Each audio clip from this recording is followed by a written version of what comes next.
Good evening and welcome to Chicago Tonight. I'm Amanda Vinicky here in our Northwest Side studio. Brandis Friedman has the evening off. And I'm Paris Schutz right outside the Kenosha County Courthouse in Kenosha, Wisconsin. On the show tonight. They're worried that little skirmishes may break out in other parts of the country. Day 3 of jury deliberations. We're live from Kenosha, Wisconsin with the latest on the Rittenhouse trial. An NPR investigation into police departments and a far-right paramilitary group. We hear from one of the reporters on the story. I'm just excited that we are a part of something that's making it better. Community leaders helping residents navigate the pandemic. We're live in Washington Park, for the next stop in our In Your Neighborhood series. Fields under some pressure. Throws on the run. Lofts one of the end zone. It is caught. The Bears came roaring back against the Steelers before penalties cost them dearly. Up next, the Baltimore Ravens. A near total eclipse of the moon. What to know about tonight's lunar event. And meet a local photographer documenting members of her Potawatomi tribe. And Amanda, as we mentioned, I'm co-anchoring tonight live outside the Kenosha County Courthouse in Kenosha, Wisconsin. Day 3 of jury deliberations in the Kyle Rittenhouse murder trial. No verdict. We'll have the very latest on what happened inside and outside of the courtroom, plus an extended chat with Kenosha County's sheriff. But first, we toss it back to you. Thanks, Paris. And now to some of today's top stories. There is no evidence former Mayor Rahm Emanuel covered up the Chicago police murder of 17-year-old Laquan McDonald. So says one of Emanuel's more vocal critics, recently retired City Inspector General Joe Ferguson. WTTW News obtained a letter Ferguson wrote to the Senate Foreign Relations Committee, which reads, "There is a complete absence of factual basis to support the claim that Mayor Emanuel was involved directly or indirectly in a cover-up of the McDonald shooting videos." The Senate panel earlier this month advanced Emanuel's nomination as ambassador to Japan over the objection of critics who say his handling of the McDonald situation should disqualify him from serving as a diplomat. You can read Ferguson's full letter on our website. Commissioners unanimously approve a new $8 billion spending plan for Cook County. No new taxes, thanks to federal pandemic relief funding and higher than expected sales, marijuana, and gambling tax revenues. The budget will include $80 million in economic development initiatives, including housing aid and funds for small businesses, $60 million in health care access like behavioral and mental health support, and $60 million for equity and justice initiatives like alternatives to calling 911 for mental health crises. Cook County is using American Rescue Plan money to expand support for domestic violence survivors, including a 24/7 domestic violence hotline. Also, more money for county jurors representing indigent individuals as well. So lawyers representing the indigent, that is. Now, more than 10,000 John Deere workers are set to return to work now that they've approved a new union contract. The deal ends a month-long strike for workers at 12 plants in Illinois, Iowa, and Kansas. The contract includes a 10% immediate raise, more retirement options, and makes no changes to health care coverage. The union's president says United Auto Workers John Deere members did not just unite themselves, they seem to unite the nation in a struggle for fairness in the workplace. 61% of union members voted in favor of the deal with the tractor manufacturer.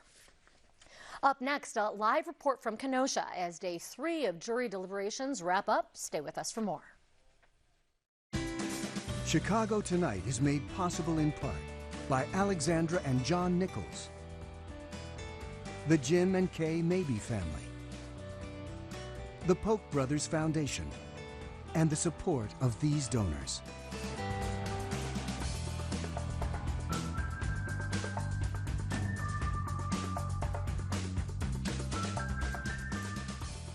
Jurors in the murder trial of Antioch native Kyle Rittenhouse have now completed 3 days, read 24 full hours of deliberations. Still no verdict. This comes as demonstrators made their voices heard outside the Kenosha County Courthouse again, and as the outspoken judge in the case admonished a member of the news media. Paris joins us now with more from Kenosha. Paris. Amanda, Day 4 of jury deliberations begins tomorrow morning at 9 a.m. This after jurors ended their day at 4 p.m. with no verdict. In fact, Judge Bruce Schroeder okayed the request from one juror to take notes home. And as you know, jurors are not allowed to share anything about these cases outside that deliberation room.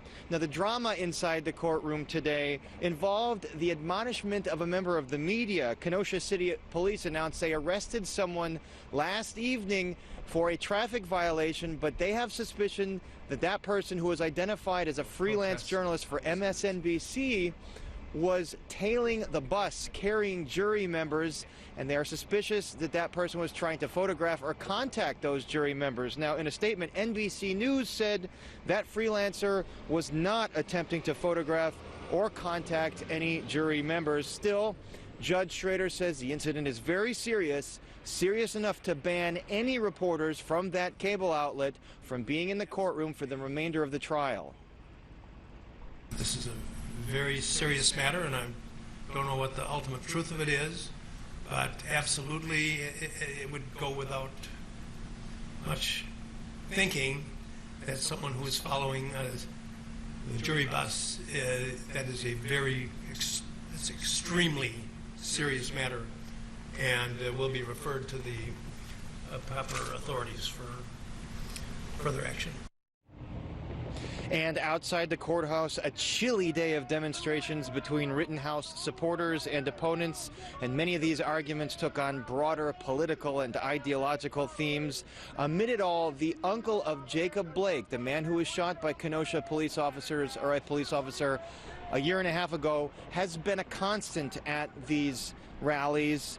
That, of course, is the event that started the chain that led to the killing of Jacob Huber and Rosenbaum and the injuring of Gage Grosskreutz and these murder charges now that Kyle Rittenhouse faces. Now, Jacob Blake's uncle told us he believes there is common ground to be found between these two opposing sides. We've had some great back and forth on the front steps, and it just proves our whole point that we should be able to have opposite opinions, utilize our First Amendment rights, and then everybody goes home. That's simple. This could have happened had this young man not brought that gun into the scene of some high tension and just chaoticness when he had proper training and an illegal gun. It was just a cocktail for something bad to happen, and it did. Anthony and JoJo lost their life. Meanwhile, Kenosha County Sheriff David Beth was outside today handing out cookies, pastries, and coffee in hopes that the friendly gesture would calm tensions here. Beth says that his and other local law enforcement agencies are confident that this town will be peaceful once a resolution is finally reached. They're worried that little skirmishes may break out in other parts of the country. The intelligence here says when this ends, it's going to be pretty much done here, and I hope that's true. We're prepared if something does happen. We've been planning for a couple of months for this, so we're ready, but I'm hoping that all those preparations are just a waste of time for us. And Beth notes that it's business as usual throughout the rest of Kenosha. This activism is just taking place on one square block outside the courthouse. Now, the Kenosha Area Chamber of Commerce says the local businesses here have rebuilt after the burning and looting of a year and a half ago, and there is cautious optimism that scene won't repeat. Those who were doing the true destruction, attempted destruction of our town, weren't from here. They wouldn't do that. And so I just want to say, yeah, we're better prepared as a citizenry, as business owners, and just as a community overall. Our law enforcement is better prepared. Nobody's ever experienced anything like that before. So it was a hurricane. It was a riot hurricane that came to town. But I think we'll be prepared for it this time.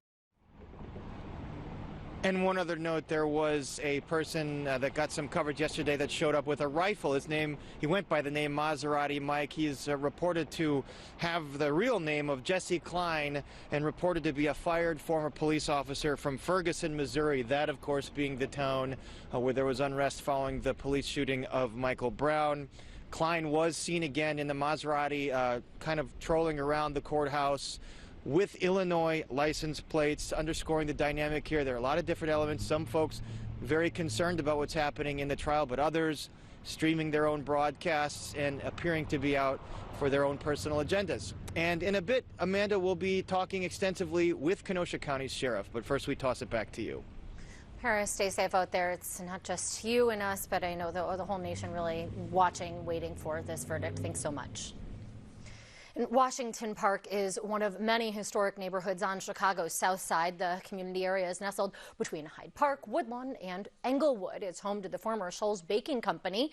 That building on the National Register of Historic Places. And the community's park was among the proposed sites for the Obama Center.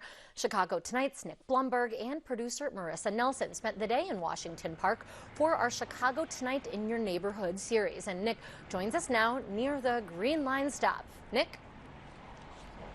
That's right, Amanda. As you mentioned, this is a neighborhood with a lot of history, including the DuSable Museum of African American History. It's also an area that's seen a lot of changes, which many longtime community leaders say have really been for the better. 39 years ago, this month actually, Pastor T.L. Barrett Jr. opened the church he calls a prayer palace. At the time, Barrett says Washington Park was dealing with a big crime problem. It was judged by the Chicago Police Department as the worst crime community in the entire city of Chicago. It was called the Hole, not with the W, with the H. And everybody was fleeing from this community. Everybody wants to come back to this community now.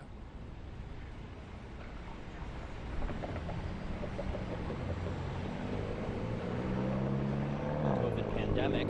One of them is Evelyn Shelton, chef and owner of Evelyn's Food Love. It opened as a restaurant in 2017 serving comfort food, shrimp and grits, hush puppies, short ribs. Now, when the pandemic hit, Evelyn started preparing meals for people facing food insecurity and for the overwhelmed ER staff at nearby Provident Hospital. It's very gratifying, to be able to just help people in general. But food is just such a basic necessity, that it made it even more gratifying, that we were able to provide nutritious meals, for people when there was not a lot of help. Now, Evelyn's is just doing catering for now, but she hopes they can reopen as a restaurant maybe sometime next year. One local spot that has opened back up, the Currency Exchange Cafe, developed by artist the Astorgates Foundation. Its retreat project got a 1-month false start last year before COVID cases spiked and has been up and running since this July. Retreat offers a place for artists and entrepreneurs to showcase their work, collaborate, perform, develop ideas. Manager Baredu Ahmed, a musician herself, says it's a space by creatives for creatives. Monday Coffee Company in residence here, they're creatives as well, photographer, they're making merchandise, they're experimenting with denim. Poor Souls, they're also creative, like they're culinary artists. I think it gives a different meaning when you know that the people responsible for the space care for what happens in the space because they themselves are connected to that as well. Now, just down the block, L1 Creative Business Accelerator is also helping entrepreneurs. It's an effort of arts and public life through the University of Chicago, and its retail location has 3 Black-owned businesses based on the South Side. Andrea Polk is behind Solo Noir for Men grooming products. She and her daughter Ava developed the Zen Soul Apothecary wellness line after Andrea faced down major health issues. I had started researching Ayurvedic ways of healing, what my ancestors used to do. I started creating teas and tea blends. I started using crystals. I started meditating and doing yoga. And I began to fastly transform by visualizing. And then I brought in my daughter because she was very helpful in my spiritual journey. She would always motivate me and say, Mom, you have the power. You can do it. This is really, really fun. And it's exciting because I get to work with my mom. And as places where artists used to work or startups used to sell their products have shut down or scaled back, L1 and Retreat have stepped up during the pandemic. Another group responding to COVID-19, Clio Community Family Life Center. They offer a wide range of programs for children and families, and they've added contact tracing, COVID testing, a call center, vaccine outreach. Clio's executive director says one-on-one connections are key to helping people overcome anxieties about COVID vaccination. It even helped calm her fears before she got the shot. Once you get people to a place where you can have an open conversation, I think that helps people instead of always looking at the news and being worried about what you're seeing on the news. And sometimes that's not real to people either, because when you're sitting in the chair and you're looking on TV, it's like, oh, they're just saying that. They're just saying that because they want us to, that kind of thing. But having a conversation is definitely important during this time because it's the unknown. We'll hear more coming up from Aretha McCullough about all the other work Clio's doing in this community, as well as talk with Alderwoman Jeanette Taylor about her priorities for Washington Park and some citywide issues like police oversight and the ward remap. But for now, Amanda, back to you. Nick, appreciated that you interviewed somebody who watches and cares about the news. Thank you so much for bringing us information about Washington Park. We'll see you again soon. But up next, the marriage of the police and the far right in Chicago. Stay with us. Spend Saturday evening with the Voices of Chicago. Latino voices at 6 and Black voices at 6:30. See you on Saturdays. A far-right paramilitary organization has found success in recruiting law enforcement officers in America's largest cities. That's according to a recent investigation from NPR, which found this information through leaked records. The investigation shows active officers in New York City, Los Angeles, and Chicago on membership rosters, with Chicago showing the greatest representation of the three. Joining us now with more is Odette Youssef, domestic extremism correspondent at NPR. We did also reach out to the Chicago Police Department, which said it does not have anybody available for an interview at this time. But Odette, we are very glad to have you. Now, that organization trying to recruit members of law enforcement is the Oath Keepers. Who are they? That's right. So the Oath Keepers are a far-right anti-government organization. I think a lot of people may have heard of them most recently in relation to the riot at the U.S. Capitol back in January. So far, NPR has followed at least 21 people with alleged ties to the Oath Keepers who have been charged in relation to the riot at the Capitol. And this is a group that has really focused its recruitment on law enforcement personnel and current and former military. Before we go on, the Oath Keepers, is it an extremist organization, paramilitary? Members are vowed to, uphold the Constitution, but only as they see it? So the Southern Poverty Law Center considers it to be an extremist anti-government group. It's kind of a loose collection of individuals and chapters across the country, and that's absolutely right. You know, they take an oath to vow to protect our constitutional rights against all enemies, foreign and domestic. What is the appeal with law enforcement, either to law enforcement, and why is that the focus of recruitment efforts? You know, that oath to protect against all enemies, foreign and domestic, and to uphold the Constitution is an oath that many military, members of the military take when they enter service. And so the idea of leaving service, but still committing to upholding that value is very appealing. When I spoke to some of the people that we found in the Chicago Police Department who acknowledged that they had been a member of the Oath Keepers, at least one of them told me, that's the very reason why he joined the group. What is so controversial, he said, about vowing to uphold the Constitution? So I think the appeal really lies in that echo of the service that they entered military service to uphold. So I'll toss that question back to you. What is so controversial about upholding the Constitution? It's as they interpret it. How do they interpret it? So, the thing that experts say is somewhat, problematic when we talk specifically about law enforcement personnel affiliating with a group such as the Oath Keepers is that we have, we have law enforcement, which is part of the executive branch here in the United States, and then we have a judiciary. And when it comes to interpreting the law, deciding what laws are constitutional and which ones are not, that falls to the judicial branch.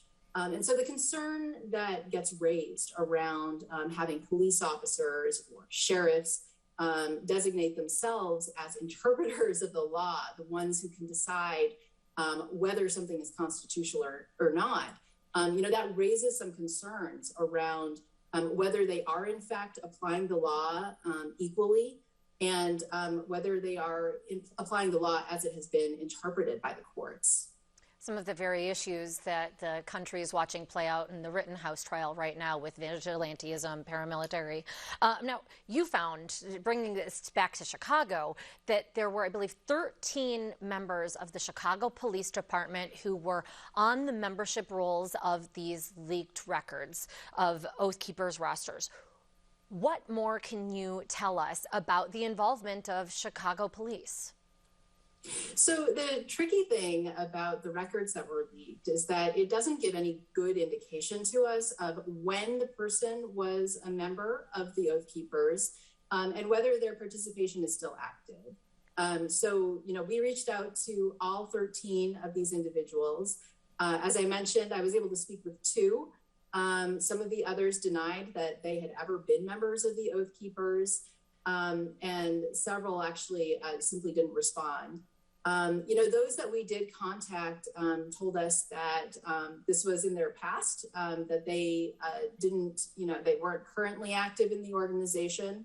They told me that they didn't actually understand what was so problematic about it.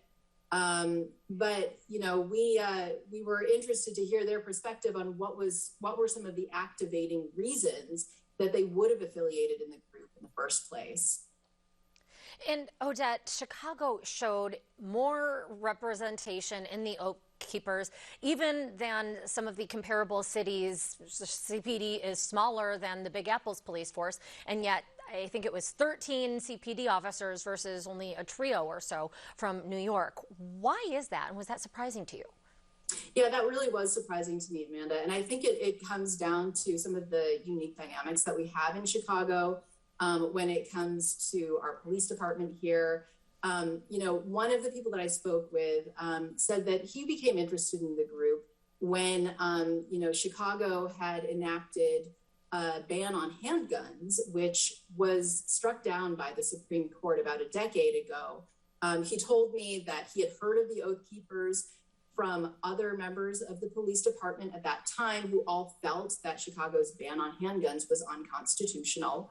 That was his reason for joining it. And I think also, the other thing that's really kind of unique about the Chicago Police Department that we've seen playing out recently is how the department's, largest police union, the FOP, has stood in opposition to some of the city's direction on mandates around vaccines. And so I think the reason we saw, a larger number in the Chicago Police Department really comes down to some of the unique factors around the Chicago Police Department, the politics of some of its members, and some of the sort of controversial hot button issues such as like vaccine mandates that we're seeing today. And as I mentioned, we did invite members of the Chicago Police Department leadership to come on the program. None were available. But the CPD did say it's initiated an investigation and gave you a statement, including while the CPD members have the First Amendment right to express their personal views, the department has strict rules of conduct prohibiting members from engaging in any behavior that would impede the department's efforts to achieve its goals or discredit the department. So, Odette, any updates on this investigation and where it lies now? Not yet. I will say that, in our story, we did identify one member of the police department who had listed on a LinkedIn page that had the same name as his name, an affiliation with the Oath Keepers. Earlier today, I went back to check to see if that was still the case, and the LinkedIn page had been taken down. So, I think that there is some activity going on now that our story has been put out there. but no update yet from the police department on the status of their investigation. And I'm sure you will stay on it. Our thanks very much, Odette Youssef. Thank you. Up next, a local photographer shares photos of Native American people and traditions. But first, a look at the weather.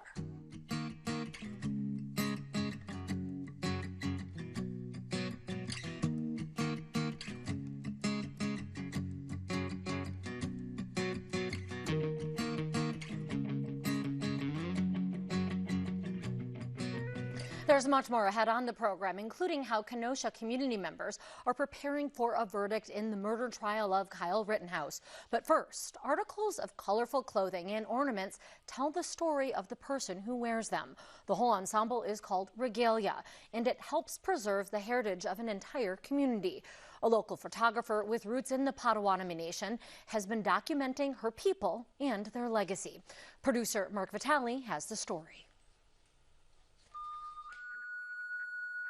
From children to elders and all ages in between, a photographer has captured images of her tribe and explored the bonds of community. I started in 2010. I have been a registered Potawatomi since I was a toddler in the 1950s. And so I had access. They asked me if I would come down and show some of my artwork because they knew I was a photographer. And I said, how about if we create some new artwork? Sharon Hoagstraten traveled to Kansas, Oklahoma, Nebraska, and other places where the Midwest Potawatomi were forced to relocate in the 1820s and 30s. She aimed her camera at people and their unique regalia. Maybe the best way to talk about regalia is to start with what it's not. It's not a reenactment. Most importantly, it's not a costume. A costume is something you put on to be something you're not. And regalia is all about who you are. Your story is woven into your regalia. It might be about your birth order. It might be about an important event in your life or gifts from other tribal members that you know. Or in respect to your ancestors, maybe your clan colors.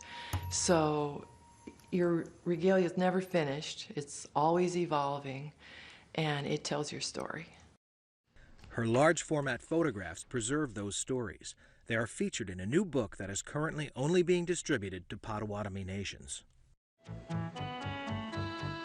Hoagstraten also worked at WTTW in the 1980s. She won an Emmy Award for the opening graphics of Chicago Tonight and for the original Chicago Week in Review. Even recently, some of her photos of Chicago were featured on the Chicago Tonight set, but these days she focuses on personal projects.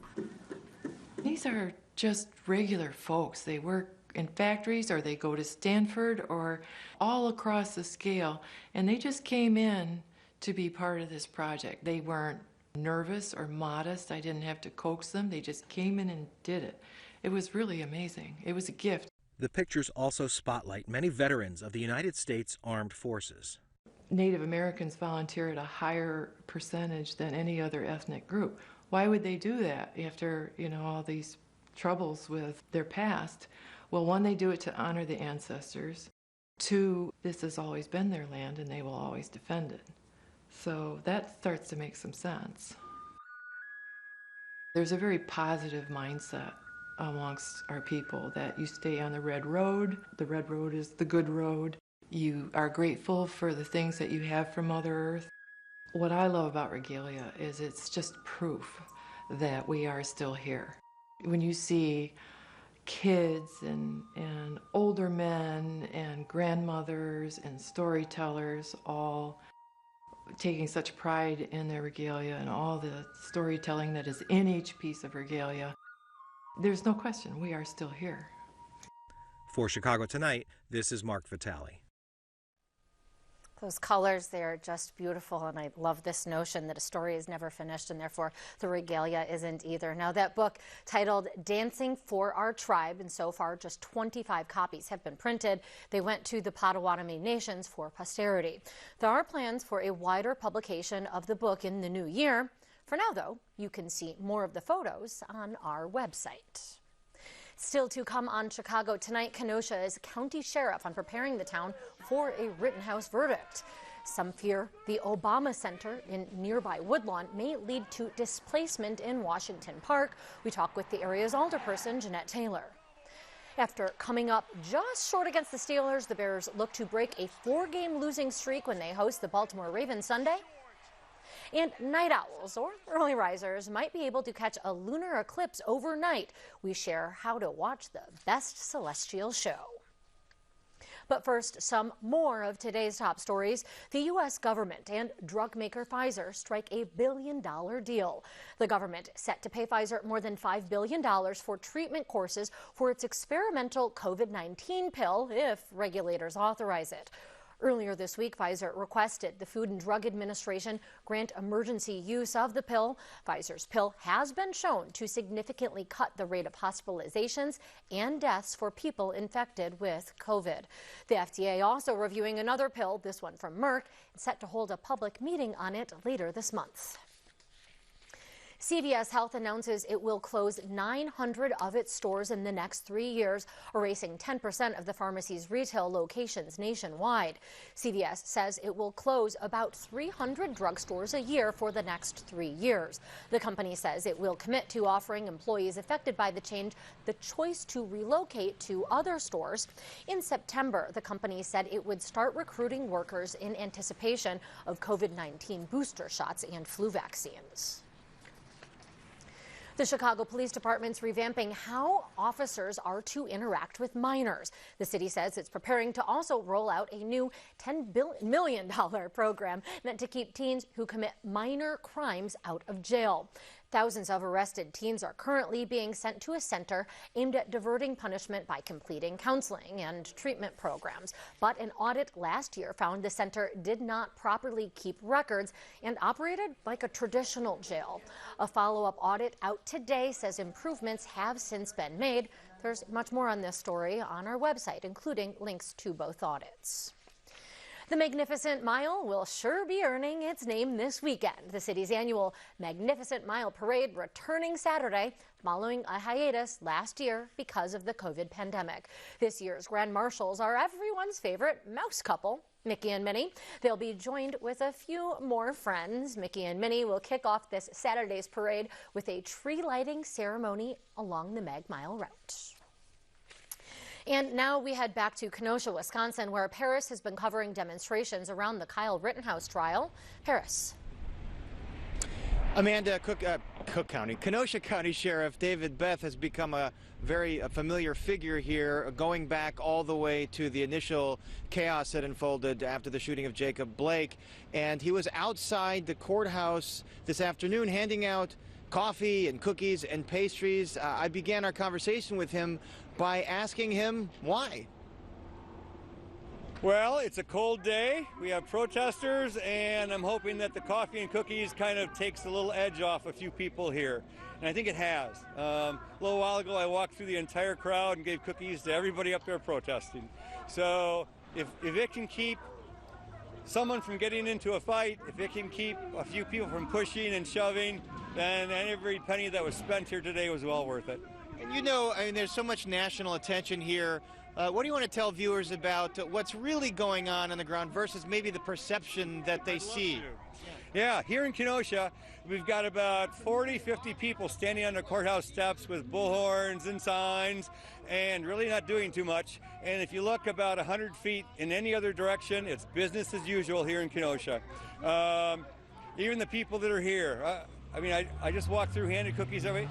They're okay. They're trying to get their point across, and as long as TV cameras are here, they're going to be loud and they're going to be saying their piece. But if you look at Kenosha, you won't even know that this trial is going on. You wouldn't know that these few people are protesting. And from everything I've gathered so far, is most of these people are not from Kenosha. What is the plan when a verdict comes, and are you confident that the town will stay safe? I'm pretty confident the town's going to be just fine. The local people of Kenosha aren't showing up to see part of what's going on. all the intelligence that we have so far is when the verdict comes out, a few people are going to be angry, a few people are going to be happy, most people aren't going to care, and this is going to be all done, or this is going to be a page in our history. As we know, the last time, or the times that it got bad, was outside groups. Are you not worried that some of those outside groups would want to come back? Well, hopefully we have a good blizzard at that time, and no one wants to come here. But no, I think from what I've heard from actually Washington and different places, they're worried that little skirmishes may break out in other parts of the country. The intelligence here says when this ends, it's going to be pretty much done here, and I hope that's true. We're prepared if something does happen. We've been planning for a couple of months for this, so we're ready, but I'm hoping that all those preparations are just a waste of time for us. And I noticed that after the Shesky verdict, there was fencing and stuff, and you don't have that this time. Is that a conscious effort to just kind of encourage peaceful expression and not maybe antagonize anybody? Well, we went by again the intelligence that we received for the last few months, and we believe we planned appropriately for what's here. And with the Shesky trial, that was still a little bit fresher and closer to the riots of last year. So we were prepared then, and really not a lot happened after that. So we did overkill last time, and we think we planned perfectly for this one. And I have to ask you about today. There was a NBC reporter, I believe, that was arrested tailing the jury bus. Can you tell us a little bit more about that? The city police department handled that incident. I don't have all the details, so I really can't comment on it. So is the Kenosha City Police that brought in that purported freelance reporter for MSNBC into custody, and Judge Schroeder banning anyone from that cable outlet from the courthouse, which may raise some serious First Amendment questions. There's some discussion about that. Amanda will join you at the end of the program, but for now we toss it back to you. Thank you so much, Paris. And no blizzards, period. Not ready for that. We go now to Nick Blumberg, who has spent the day in equally cold Washington Park on the south side as part of our In Your Neighborhood series. Nick? Amanda, we're here now with 20th Ward Alderwoman Jeanette Taylor. Thank you for braving a chilly evening with us. We appreciate it. Thank you for having me. Absolutely. We know Washington Park, like many parts of the Chicago area, are still dealing with recovery from the COVID pandemic. And there are some areas where the vaccination rate is still lagging, that we're trying, officials are trying to boost that. What do you think the city and community leaders can do to try and get that up? So let's talk about health despite talking about a vaccine, because this is like any other thing that has happened to us, the flu, chicken pox, other things. And so let's teach people how to take care of themselves. I honestly had COVID and the flu at the same time, and so thanks to me having this great insurance, I was able to keep in contact with a health provider. There are some things that they told me that I could do to take care of myself, and while I still can't taste or smell, I'm grateful to be alive. Was never on a ventilator, any of those things. And so you're talking about a community that's been disinvested in, that doesn't trust government, and so we're gonna have to work hard. It's not gonna be easy lift to get folks vaccinated or to get them healthy. Yeah, but it's got to be an education process, most a definitely. conversation. It has to be. That should have been the first thing that we talked about, is how you taking care of yourself healthy, how we getting fresh food options, how we drinking more water than anything, because if you don't take care of yourself in wellness, you'll definitely have to an illness. And, talking about communities that have faced disinvestment, you did a lot of work with the Woodlawn area trying to make sure that there wouldn't be displacement with the Obama Presidential Center, long awaited. Finally, you had the groundbreaking for that. Are there any concerns that you have about displacement issues in Washington Park? Of course, the 20th Ward as a whole. So one of the things that I want to work with the city on is a trust to help long-term homeowners, because a lot of folks in the community own their property now. The problem now is property tax increase. And so how are we helping those long-term homeowners, and also how we have an affordable housing options, which is always a problem in our communities. And so this will be my effort to work with the city to give more options to the folks who actually live here. We welcome people to come, because we got 4,000 vacant lots in the ward, 2,000 of them are city owned, and so while we welcome people to our community, we want to protect the people who actually live here and chose to live here. And talking about support from the city, we've been talking with a lot of different community leaders, business owners today as businesses are trying to recover from COVID. What are some of the things that you're looking for support from the city? So usually that's SPIF dollars and TIF dollars to make sure that we support the owners who are currently here, but also making a path for business owners to move into the community. And just yesterday we had a city council meeting. There was a measure approved for the new, sort of gang database, a replacement for a very controversial program that exists now. You voted against the measure yesterday. What are some of your concerns about that? So first of all, the gentleman who was my first ward superintendent, who actually got hired but left because of the balance, actually couldn't get a carry and conceal for picking up a relative from the county, and he did not know he was on the gang database. And so that system that does not work, and we clearly see how it's harmed folks, we need to just disband altogether. And so I'm not going to vote on anything to fix it. You can't fix it. It's just like the juvenile detention center. Those things are broken, and we just need to start fresh with things that we do to make sure that people in our community are protected, and to talk about how do we penalize people who do wrong in our communities. All right, Alderwoman Jeanette Taylor, thank you so much for spending part of your evening with us. We appreciate it. Thanks for having me. We'll have more from Washington Park coming up a little later on, but for now, Amanda, back to you. Yeah, wow. Alderwoman Taylor there, I know she had been, I believe, hesitant to get the vaccine at first, but then credits it with keeping her out of the hospital, and still after a COVID case in September, not able to taste or smell. Yikes. Nick, obviously, this ongoing recovery come COVID, a greater community concern. What are some of the other things that you're hearing from residents about what they want in the future? Well, obviously, there are other community needs. When we were talking with Evelyn Shelton from Evelyn's Food Love earlier, she was saying that she was very intentional about putting her restaurant in this community because, people want to have good fine dining options. They want to have these sorts of nice things. And in talking, about the Obama Presidential Center, people are excited about the prospect of, obviously, they want to hang on to their homes. They don't want to be displaced from their communities. But there's also, some excitement around the prospect for jobs, for economic development, things like that. So there's definitely an eye toward the future as well. Thanks for that, Nick. We appreciate it. Food love, my friend. Now, up next, we preview the Bears matchup with the Baltimore Ravens. Stay with us.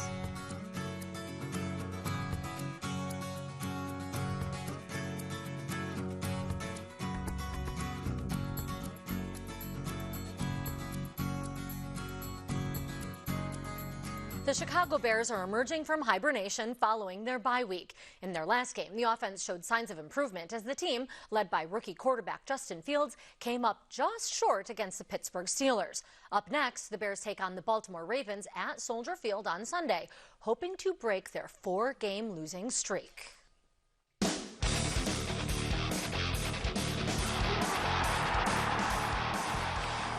Joining us now with more is James Big Cat Williams, former offensive lineman for the Chicago Bears from 1991 to 2002. Thanks so much, Big Cat. Glad to have you with us.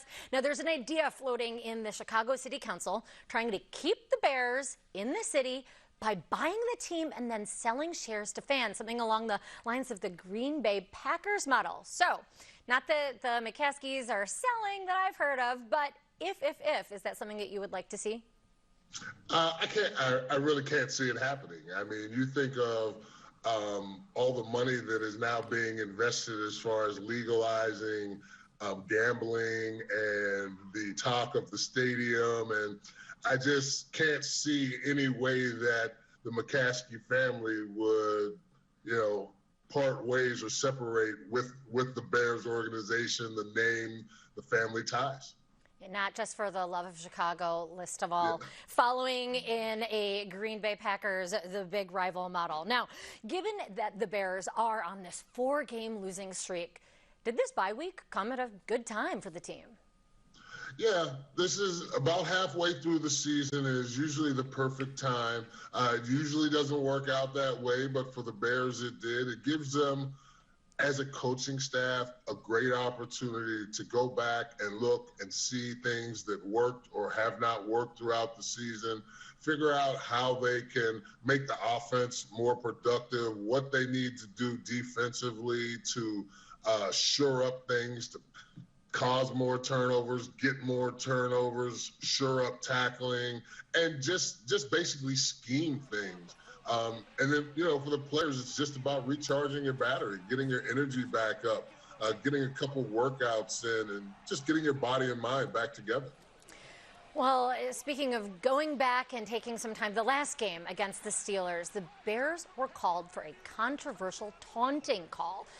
Again, it was controversial. So where do you stand on it?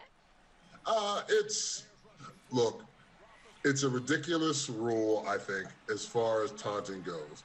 You've got a bunch of grown guys out there running around in full equipment. They're not going to hurt each other even if they do get into a fight. But the focus that the league has put on it, every team knows it, every player knows it. So you can't do it. You can't put yourself in situations where it could possibly be called. Yes, you make a great play, you get the sack. What's the purpose of you standing there staring at the opposing sideline before you go back to your sideline? Go back to your sideline, celebrate with the rest of the defense, or, whatever the situation is. For that past situation, it was the defense. Celebrate with those guys and move on with the game. Right. So despite maybe the desire to do such a thing, players are getting paid a lot of money, a lot's on the line, hold it in. Now, despite that loss, are you seeing signs of progress in the offense and the understanding between QB, Justin Fields, and his receivers? Well, I think when you look at the second half of the Steelers game, you see Justin Fields looking more comfortable. You see Allen Robinson getting back into the act. You see Komet, being introduced to Chicago a little bit more. So, yeah, I see a progression. They're in a tough stretch right now with the teams that they're going to play, the teams that they have to face. But the better they can communicate with each other, the better they work together, the more opportunities that they have to work together. I can't see how it can be a bad thing. So I expect them to get better week by week as long as the coaching staff keeps them in situations that keep Fields out of harm's way. So speaking of the coaching staff, if the Bears do end up with a losing season, but there's progression with Justin Fields, is that enough to bring Matt Nagy back next year, or is he done? Unfortunately, I'm not a brass up at Hallis Hall, but I mean, when you look at what Nagy's done the last 4 years, you're talking about an offensive-minded coach that has come in, and we've never seen the offense really live up to expectations. So you've got to think that something dramatic really has to happen in the second half of the season, both with Fields' progression and just with the team, in order to really think that, they have a good shot of bringing him back. But you also have to ask the question of, if they don't bring him back, who do they bring in? And, that's another hard question to answer. Big Head, I cover politics, and that's always my answer, too. Before you look at the incumbents' chances, you got to look at the competition. So speaking of Bears going in with this 3-6 record to home game on Sunday against the Baltimore Ravens, how do you see this matchup? What's your prediction for Sunday's game? Well, it's not going to be an easy matchup because you're talking about, once again, Fields being a young quarterback, being a rookie, and a Baltimore Ravens defense that is, they thrive on situations like this. They're able to give a lot of different looks at the line of scrimmage, as far as blitzing, bringing guys, might bring 5-6 guys, might drop all those guys out and only bring 3. But these are the things that Fields is going to be asked to dissect in a short period of time, and it's going to be difficult. Now, Baltimore is not the greatest defense in the world. They're not the Baltimore that we knew of that we've known of the past. They do give up a lot of yards in the passing game, and they have been susceptible to the run. So, the Bears have their chance. They have to get Fields comfortable again like he was in the second half of the Steelers game. and, use the running game. So Big Cat, give me a little bit more. Big Cat, give me the big bold prediction. What do you think the score is going to be Sunday? I'm going 27-17 Baltimore, unfortunately. Unfortunately. Well, thank you very much, James Big Cat Williams. Thanks, Amanda. And now let's check back in with Nick Blumberg, who has spent the day in Washington Park on the city's south side as part of our In Your Neighborhood series. Nick. Amanda, we are joined once again by Aretha McCullough of the Clio Community Family Life Center. Thank you so much for being out here with us. Now, earlier in the program, we talked about some of the work that Clio is doing around COVID vaccines. We also heard from Pastor Barrett. It was actually his son, you were telling us, that founded Clio. Can you tell us a little bit about what inspired it and where the namesake comes from? So Cleo is his baby sister, Pastor's youngest daughter, as a matter of fact. And 14 years ago, her life was taken by domestic violence, we will call that. He took her life and his as well, so it was a murder-suicide. But the family triumphed in that situation. It was tragedy, however, they turned it into a space where her memory will still go on. She's a very loving young lady, so CLEO is an acronym for Keep Loving Each Other. And so that is the thread through all of the programs and everything that we do at the Clio Center. And a lot of the community work you do addresses, violence prevention, there's education, there's so much work that you all do. How are you able to adapt to COVID to keep those programs going? Also, since we've been in the pandemic, we've been granted an opportunity to be originally we were known as contact tracers, but as this, it's vastly changing and constantly, and so now we are contact responders, and we are canvassing, we are on the streets, we are talking to people about the importance of the vaccine. We are also a call center where we are making appointments for vaccinations for everybody that wants it, and as it rolls out, it gets a little hectic for the call center because of the ages that are changing and now youth are available. And then we also are working inside of the building. We work inside the building, we work as contact tracing as far as the phones are concerned, and the canvassing. So there's 3 different parts of our program now. And it's constant training.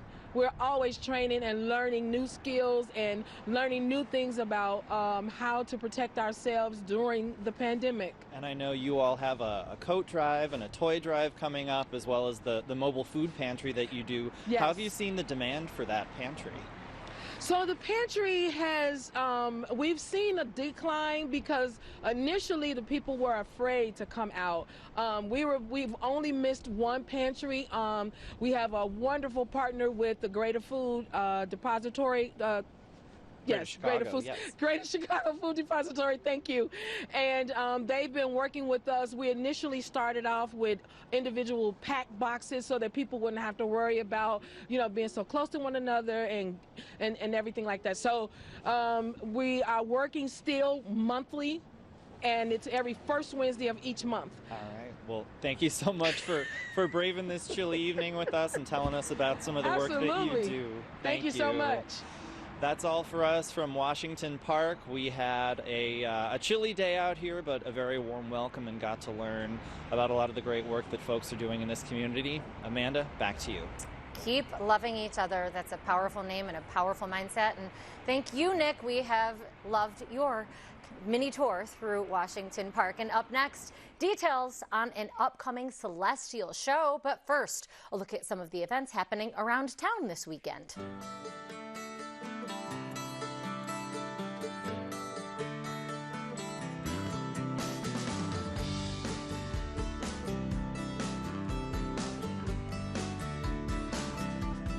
If skies are clear tonight, Chicagoans will have a pretty good chance of catching a lunar eclipse. That is, if people are willing to get out of bed in the middle of the night. WTTW news reporter Patty Wetley joins us now with how to prep for the celestial show. Now, Patty, can you first remind us what is a lunar eclipse? And by the way, this isn't just any eclipse, it's a total eclipse of the moon anyway. It's an almost total eclipse of the moon, about 97%. So I know this can get a little confusing. A lunar eclipse is when the Earth comes between the sun and the moon. So the Earth's shadow will end up being cast onto the moon, and that's what people will see. They'll see that shadow. It's not necessarily going to look like somebody's taking a bite out of the moon, but you'll see a shadow that could be range from like a light or dark gray to possibly a brick red, depending on conditions. So, Patty, when can people see this, and are you planning to rise and shine for it? That's the big question. We shall see if I get up. You know, the whole process starts shortly after midnight, but people will get start to get a really good view of that shadow that I was talking about at around 1:30-ish. And then the most shadow that will be on the moon will be at roughly 3 a.m. So if you want to get outside, look up about 2/3 into the sky, southish, westish for the moon, and hopefully if the skies are clear, you'll see that shadow. In the wee hours of the morning, I'll be thinking of you. Thanks so much, Patty. Sure. Thanks, Amanda. You can read Patty's full story on our website, where you will find links to view the lunar eclipse online.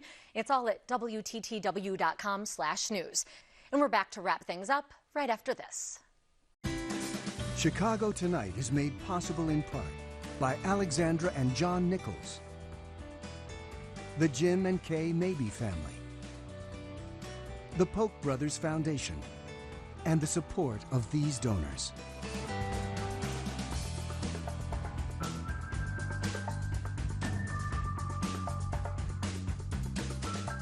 And that's our show for this Thursday night. Please join us tomorrow night live at 7 for the Week in Review. And now for all of us here at Chicago Tonight, I'm Paris Schutz. And I'm Amanda Vinicky. Thank you for watching. Stay healthy and safe. Good luck if you get up at 1 a.m. for that eclipse, and good night.